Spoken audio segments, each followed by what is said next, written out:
Hello friends, it is a NPTEL DBMS January 2020 week 1 assignment. Coming to question number 1. Consider relation transport with some attributes where the super keys are as follows. These are the super keys given 1, 2, 3, 4 given. Now question is select the possible candidate keys. Now what is a candidate key? Suppose if I say the set AB is a candidate key. The set AB is a candidate key. Neither A should be candidate key nor B should be candidate key. It means no proper subset is a key. Then we call candidate key. No proper subset means suppose A1, B1, A1, B2, A2, B1. A column is having duplicates, so A is not a key. B is also having duplicates. B is also not a key. Means neither A is a key nor B is a key. But only the combination of A and B together is a key. Why? Because the combination of A and B not duplicated. Because not duplicated, then we can call it is a candidate key. And every candidate key is a super key. That point you should note it. Every candidate key is a super key. Now look, TID is one attribute. And a super key with one attribute, directly we can say it is a candidate key because it does not have any proper subset. TID comma name. Because TID just now I taken as a candidate key, it means TID itself is a candidate key. It means TID T name. Its proper subset TID already candidate key. It means TID T name is called super key but not candidate key. Root MFD. That is candidate key because no proper subset. It is not given root or MFD is a key not given, so that we can call it as a candidate. Now coming to this one, fourth one, root MFD T name. Already we have chosen root MFD as a candidate key, so that this one will be act as a super key but not candidate key. So that what are the possible candidate keys? TID comma root MFD. So the answer for the question 1 is both A and C. Question number 2. The question is which of the following can be composite key for the following relation instance? Which of the following can be composite key for the following instance? What is a key? Key should not have duplicates. Means there should be no duplicates. It is called a key. Option A, name. Here you can see duplicates. So option A is wrong. Name comma number. A India, A NY, B NY. Okay, this is a location. Name comma number. A 25,000, A 25,000. This combination is duplicating. Look, A 25,000, A 25,000. So that because duplicates are there, option B is incorrect. Number. Directly we can say it is incorrect. Why? Because we have duplicates in the number column. Name comma location. A India, A NY. No duplicates. A is duplicated, but India NY together A and India A NY is not duplicated.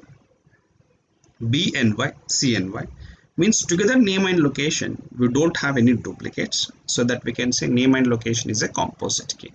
So answer for this question is option D. Coming to question number 3. What does the following relational algebra returns? Means what is the output of this query?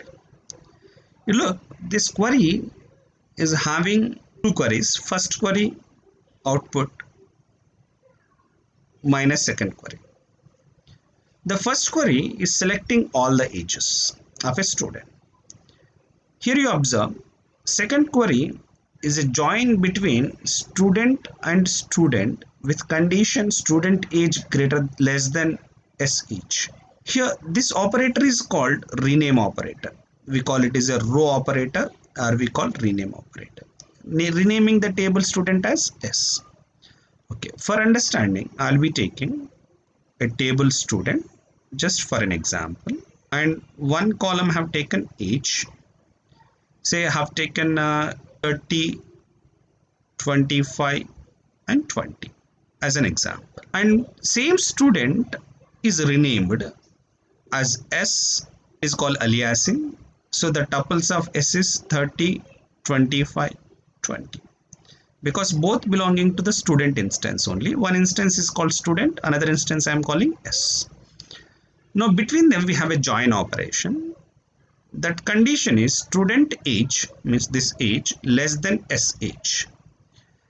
And here it is a Cartesian product, means 3 into 3, 9 combinations to be verified for the condition student dot age less than sh.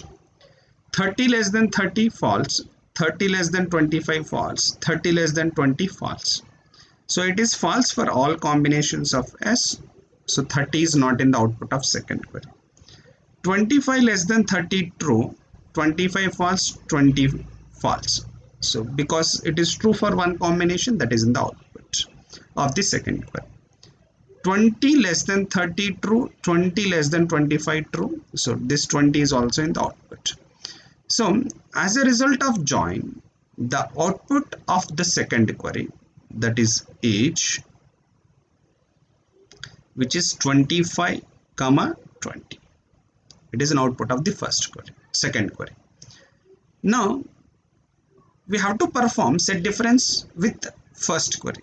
What is the first query? Selecting age from student. In the student table, what were the ages we have? 30, 25 and 20.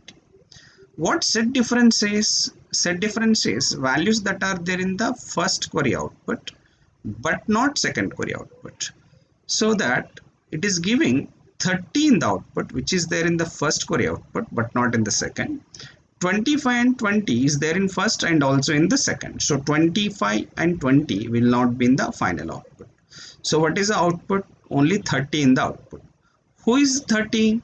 30 is a student with the highest age, is in the output. Means this query is finding age of the highest age of the student.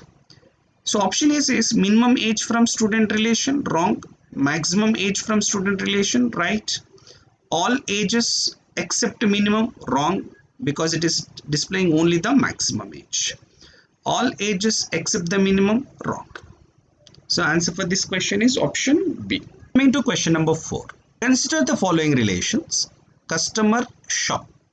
Two tables are given. In the customer, we have some attributes, customer ID and name. Customer ID and name. In the shop, we have customer ID and shop name is there. And here customer ID is underlined, means we call primary key. If it is primary key, then in this table, this customer ID is a foreign key. Suppose we have some customers, 1A, 2B, 3C. And we know that foreign key contain values that are there in the primary key table. Means 1 shop name A, okay, shop name P, 1 shop name Q, and foreign key may have a duplicates. 2 shop name Q, such data is there. So here when coming to the primary key and foreign key relationship, foreign key may have duplicates, and whatever values I am taking in the foreign key column, every value definitely should be present in the primary key column. So that when we perform natural join between these two, because RA1 is natural join, we can say 1 join 1, 1 join 1, 2 join 2. These are the matching rows. These 3 matching rows in the output. And for the 3 matching rows, it is giving customer ID and name in the output. For these 3 matching rows, what are the customer ID? 1A and 2B in the output. And you should know that relational algebra eliminate the duplicates. So how many tuples are in the output? Only 2 tuples are in the output. Now coming to RA2. In RA2, what is the operation it is performing? Cartesian product. Cartesian product of customer and shop, customer having 3 rows, shop having 3 rows.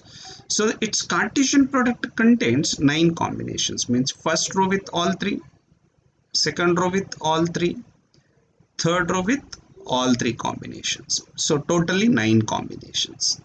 In that 9 combinations, it is selecting the customer ID and name column. So customer ID and name column are in the output among all the 9 combinations. That is 1A matched with all 3, 2B matched with all 3, 3C matched with all 3. Algebra eliminate the duplicates so that how many tuples are in the output? 3 rows in the output. 3 rows in the output of RA2. How many rows in the output of RA1? Only 2 rows. So what we can conclude? Option is given RA1 equal to RA2. So it is not always correct. Suppose we have one tuple in the foreign key table, shop table with 3, you can see RA1 and RA2 output is same. But it is not mandatory that every primary key should be there in the foreign key. So option A is incorrect. Option B says RA1 subset of RA2. So RA1 is having 2 rows, RA2 is having 3 rows. I can say RA1 subset of RA2. But just now I said if 3 is also having some matching row here, suppose 3S is there, then you can say matching row. So 3C also in the output, then we can say RA1 and RA2 are equal, but need not be subset always. So option B is incorrect. So option C is perfectly right. Why? Because if 3S is also there, here you can see same number of tuples in both. If every primary key not there in the foreign key table, then RA1 is subset of RA2. If same there, both RA1 and RA2 will give you same results. So that we can conclude that RA2 is subset or equals to RA1. It is incorrect. Sorry, RA2 is subset is incorrect. Why? Because RA1 is subset. Why? Because it is possible that join will give you lesser rows. So that answer is option D. RA1 is subset or equals to RA2. Coming to question number 5. Logical schema describes database design at physical level. Here the question is about true or false statements. Here what is logical schema? Levels of abstraction. We have physical level abstraction at the bottom levels. Above we have logical level abstraction, means which we call logical schema. Logical level abstraction, and it's above we have view level abstraction. Okay, view level. These are the levels of abstraction. Now here option A given, logical schema describes database design at physical level. At the physical level, it is dealing with how data is stored into the database. Logical level deals with what data to be stored, but not how. So means logical schema does not concern with physical level. So option A is incorrect. Option B given, a data dictionary stores metadata. What is metadata? It is a data about data. Data about data. So it means it will store database indices, means indexes, and data dictionary. Data dictionary contains the definition of database tables. Data dictionary. And also we have database statistics. Statistics in the sense how many tables, how many rows, such information. This is kind of metadata is to be stored into the database. So a data dictionary stores metadata like indices, dictionaries, statistics and all. So option B is correct. Now option C says physical schema describes database design at physical level. It is perfectly correct.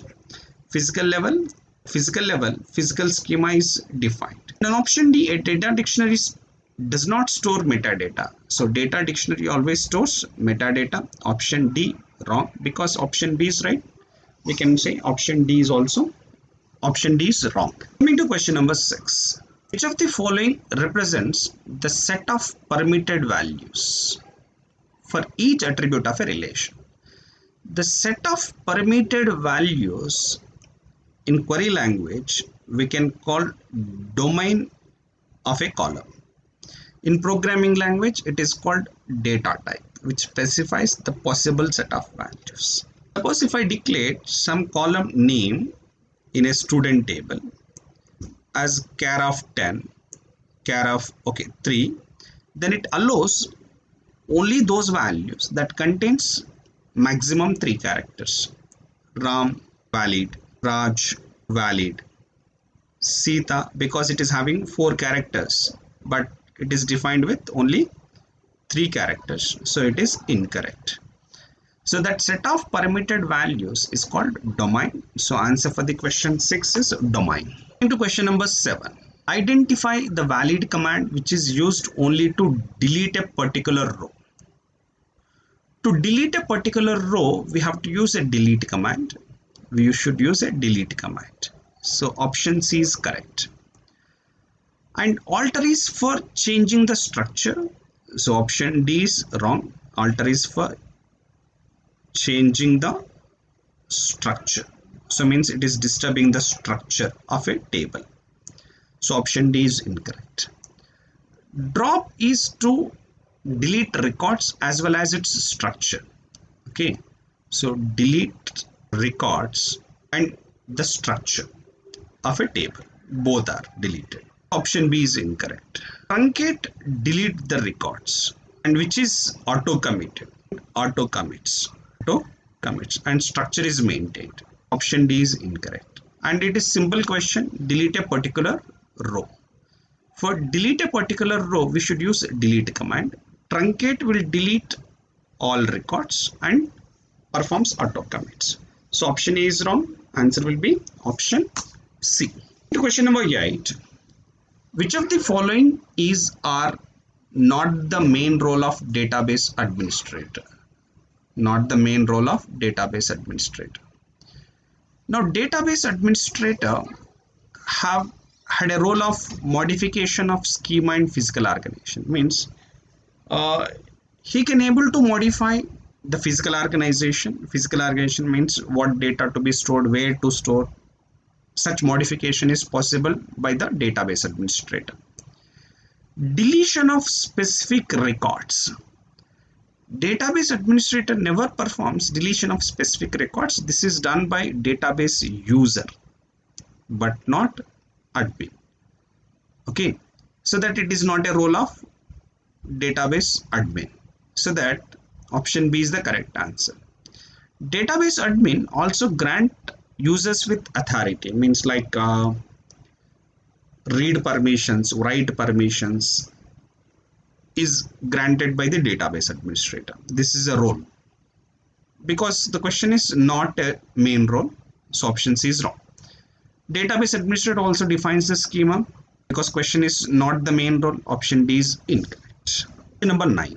Here it is given let R1 of x comma y and R2 of ABC be two relations in a schema. The primary keys are shown underlined. Here R1's x is underlined, R2's a is underlined. So means in R1 x is primary key, in R2 a is primary key. Let C be a foreign key in R2. Referring to R1, foreign key always refers to primary key. Okay. Suppose there is no violation of the above referential integrity constraint. We call it as a foreign key constraint.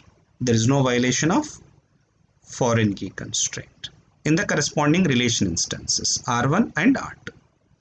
Now question is, which one of the following relational algebra expressions would necessarily produce, compulsory produce an empty relation?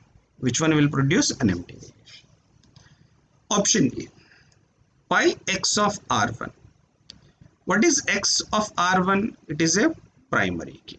So values of primary key. Minus pi c of R2. What is c in R2? Foreign key. So between them we have a minus. Minus is a set difference. Set difference is values that are there in primary key but not in foreign key. Can you expect any value in primary which is not there?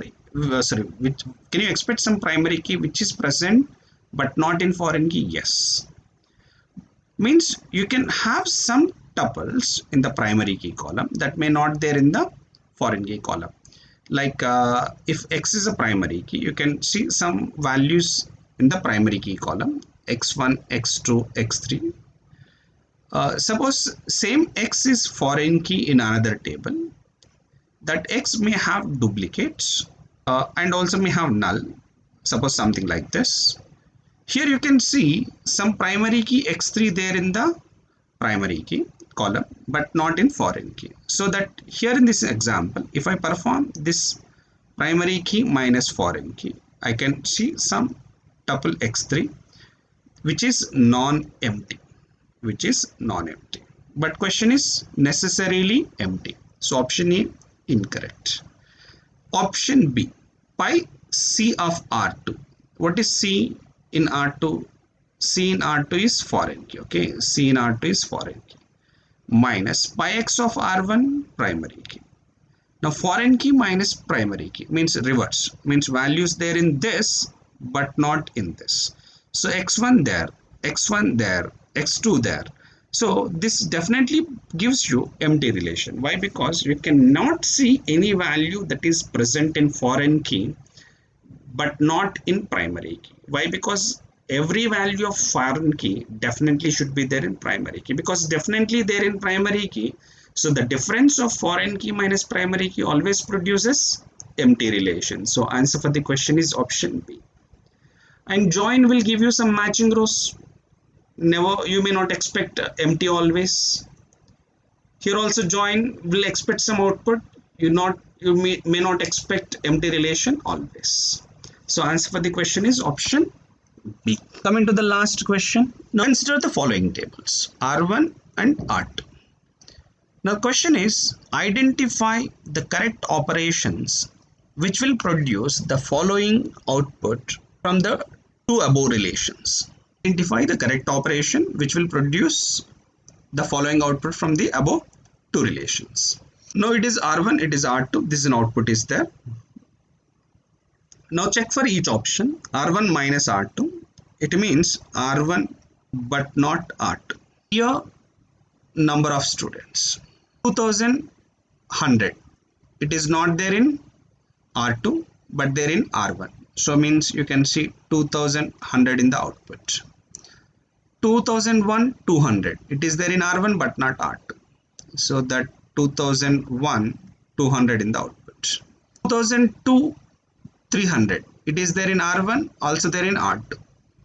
So that this 2002 and 300 should not be in the output.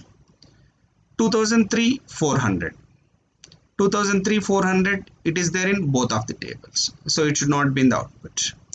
2004 500, 2004 500 there in R1 but not R2. So what is the output of R1 minus R2? This tuples. How many tuples? 3 tuples. But here in the output it is given 5 tuples, so that option A is incorrect. R1 intersection R2. Intersection gives you the common tuples. It gives you common tuples. So what are the common tuples of R1 and R2? 2002 2002 and 2003 2003. These are the two common tuples. Means only 2 tuples possible in the output. But how many we have? 5 tuples. So option B is also incorrect. Option C says R1 union R2 minus R1 intersection R2. What is R1 union R2? Say here year 2000, 2001, 2, 3, 4 along with 95, 96, 2002 already there and 2003 already there. This is in the output of union. What is R1 intersection R2?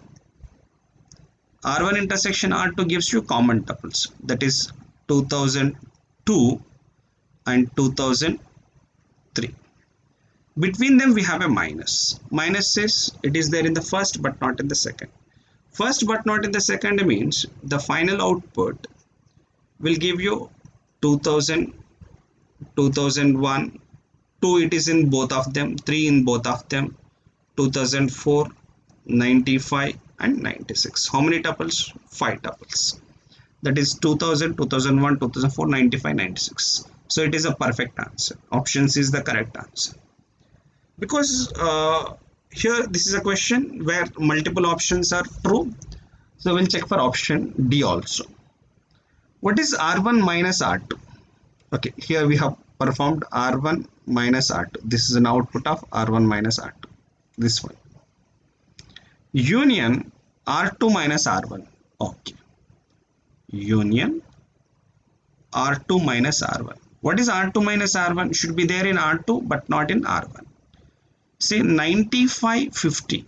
1995 50. There in R2 but not in R1. 1996 60. There in R2 but not in R1. So 2002 300, 2003 400, it is there in both R2 and R1. It is not in the output. So R1 minus R2 union R2 minus R1 will give you these three and these two. That is 2000, 2001, 2004, 95, 96. This output is possible in the output. So that option D is also correct answer. So answer for question number 10 is both option C and